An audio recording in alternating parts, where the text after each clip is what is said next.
Salam sahabat, salam santai, salam damai, dan salam sejahtera untuk kita semua.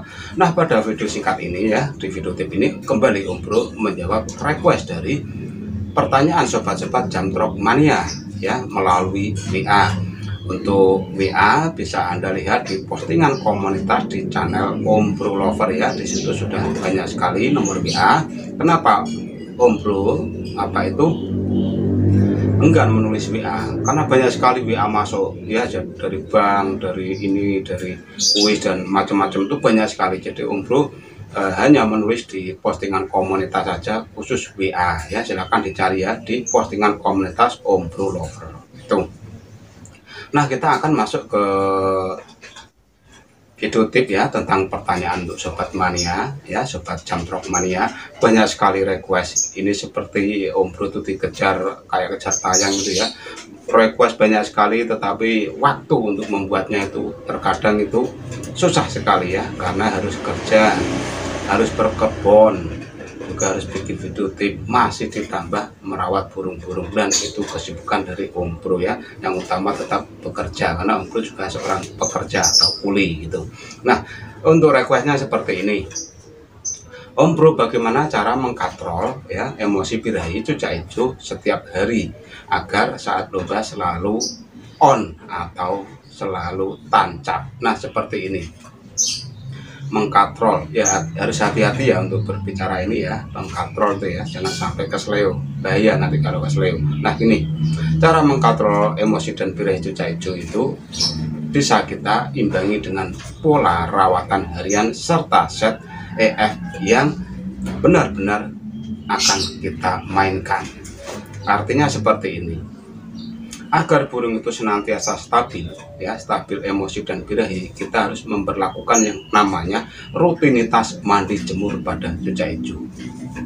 Pada waktu-waktu lalu Om Bro menyarankan untuk memandikan cucak hijau itu seminggu sekali, dan mandi bisa kita praktekkan di Hamin 1 atau Hamin 2 sebelum lomba ya. Karena mandi yang kita batasi atau mandi seminggu sekali, entah itu cucak hijau hiper, entah itu cucak hijau semi hiper, itu akan membuat emosi dan birahinya itu stabil. Itu yang pertama. Terus penjemuran apakah perlu dengan penjemuran tinggi dan lainnya? Penjemuran itu bisa kita lakukan seminggu 3 atau 2 kali, karena over jemur itu juga tidak bagus. Karena jemur langsung sama sauna itu beda. Kalau sauna itu untuk menaikkan birahi itu ampuh, tetapi kalau kita menjemur secara los atau langsung dan terkena sinar matahari secara langsung, itu nantinya juga akan berakibat yang kurang bagus pada cucak hijau. Jadi penjemuran bisa Anda lakukan rutinitas. Jemur bisa Anda lakukan seminggu 2 kali ya, dengan durasi jemur itu 30 menit sampai 1 jam. Itu maksimalnya 1 jam, di jam 7 sampai jam 9 atau jam 8 sampai jam 9. Maaf ya, yang pertama tadi ya, jam setengah 9 sampai maksud Om Bro jam setengah 9 sampai jam 9 atau jam 7 sampai jam 8 pagi itu ya, setengah jam atau 1 jam. Itu ya yang terpenting. Terus yang kedua yaitu kita harus menjaga pola, terutama pemberian EF dan buah. Karena burung cucak hijau itu adalah burung yang sangat sensitif. Kenapa sensitif? Ya, dia terkena EF yang baru, atau dia memakan EF yang dimana belum pernah diberikan sama sekali, dia akan naik emosi dan birahinya secara serentak atau secara seketika itu. Makanya kalau kita ingin men-setting khususnya sebagai colokan, pakailah variasi EF yang dimana EF itu belum pernah diberikan, seperti contoh ulat hongkong warna putih, sumsum jangkrik, kelabang dan lainnya. Itu bisa untuk menaikkan emosi dan birahi cucak hijau secara serentak, artinya secara waktu itu juga ya, secara cepat gitu. Kroto bisa, tapi pilih yang grontol ya. Telur kroto itu bagus sekali untuk mempercepat naiknya emosi dan birahi. Nah, dengan kita menjaga pola mandi, pola jemur ya, serta pola IF, kita akan menemukan cucak hijau itu yang kontinu emosi dan birahinya. Karena apabila setiap hari kita merubah-rubah formasi pemberian EF, khususnya pada EF harian, itu tanpa sengaja kita akan membangkitkan emosi dan birahi cucak hijau itu sendiri.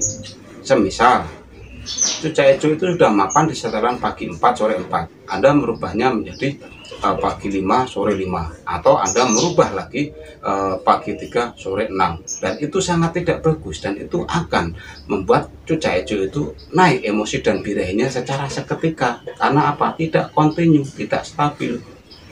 Ada juga yang memberi pagi kasih 10 lah, malamnya sorenya enggak, kan udah tak full. Itu juga karena apa? Sebelum cucak hijau itu dibiasakan dengan settingan yang kita berlakukan, dia akan mudah naik emosi dan birahi.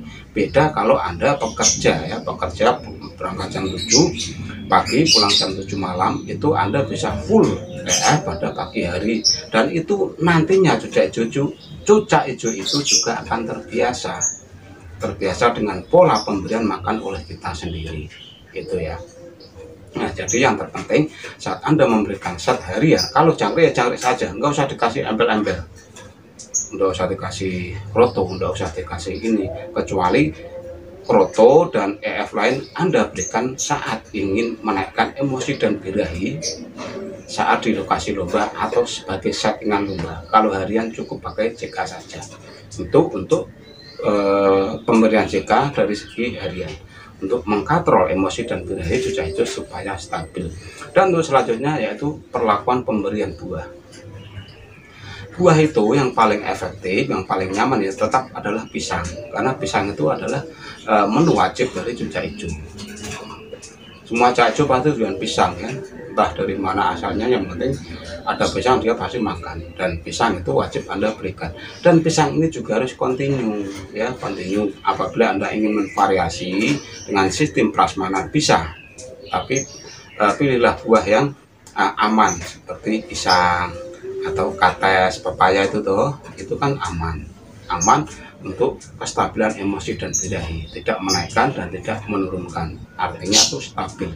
Jadi untuk buah, apabila Anda menginginkan prasmanan buah, Anda selang-seling saja pisang sama pepaya, setiap harinya Anda selang-seling, itu sangat aman. Dan nanti di mepet-mepet lomba atau di settingan lomba, Anda bisa mengganti dengan pisang tajam atau tomat atau apel dan lainnya, itu terserah. Istilahnya kalau sudah mendekati hal lomba itu apapun bisa kita lakukan, dan nanti juga bisa kita turunkan setelah dilombakan. Terus yang selanjutnya yaitu perlakuan buka tutup kerodong. Kenapa harus dilakukan buka tutup kerodong? Ya, cucak hijau itu kalau di kerodong itu malah bagus.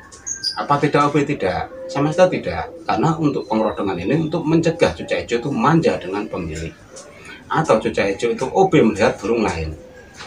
Misalkan rumah Anda banyak sekali burung gereja itu main ke situ, giur itu, otomatis burung itu akan naik emosi dan birahi secara spontan. Karena apa? Kebencian cucak hijau sama gereja itu memang bukan mitos lagi, tetapi fakta ya. Fakta itu memang cucak hijau sangat tidak menyukai keberadaan burung gereja. Jadi memang kita harus menjauhkan si burung cucak hijau dengan gereja. Kalau rumah Anda banyak gereja ya burung cucak hijaunya harus dikerodong, gitu ya.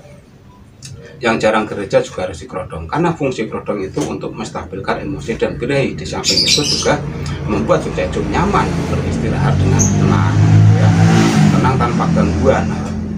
Maksudnya seperti itu. Jadi pengkerodongan ini bisa kita lakukan setelah burung dimandi jemur atau setelah burung diangin-anginkan, apabila tidak sedang jemur dan tidak sedang mandi. Setelah itu Anda pergi kerja atau lainnya, itu sudah bekerja, istilahnya cucak hijau itu sudah aman, sudah ada amankan. Nah, dengan Anda menjaga pola mandi jemur, pola pemberian pola pemberian buah, serta rutinitas pengerodongan yang kontinu, itu akan membuat cucak hijau itu stabil emosi dan birahinya. Sekali lagi ya, emosi dan birahi itu tidak terkontrol dengan bagus atau naik turun itu karena kesalahan dari perawatan itu sendiri, bukan kesalahan dari EF-nya, bukan kesalahan dari buahnya, tetapi dari rawatan Anda sendiri. Anda keliru sedikit ya cucak hijaunya akan oleng, biasanya seperti itu. Karena cucak hijau itu riwil, susah, penuh dengan misteri, penuh dengan teka-teki, dan kita harus benar-benar sabar untuk merawat burung hijau ini ya, burung yang hebat ini. Jadi pada prinsip dan rawatan yang terbaik yaitu Anda menjaga pola-pola yang sudah Om Bro sampaikan di depan video tadi ya. Maksud Om Bro di depan sampai di akhir ini, di video singkat ini. Nah, hanya itu yang bisa Om Bro sampaikan pada video singkat ini. Semoga infonya bermanfaat. Salam.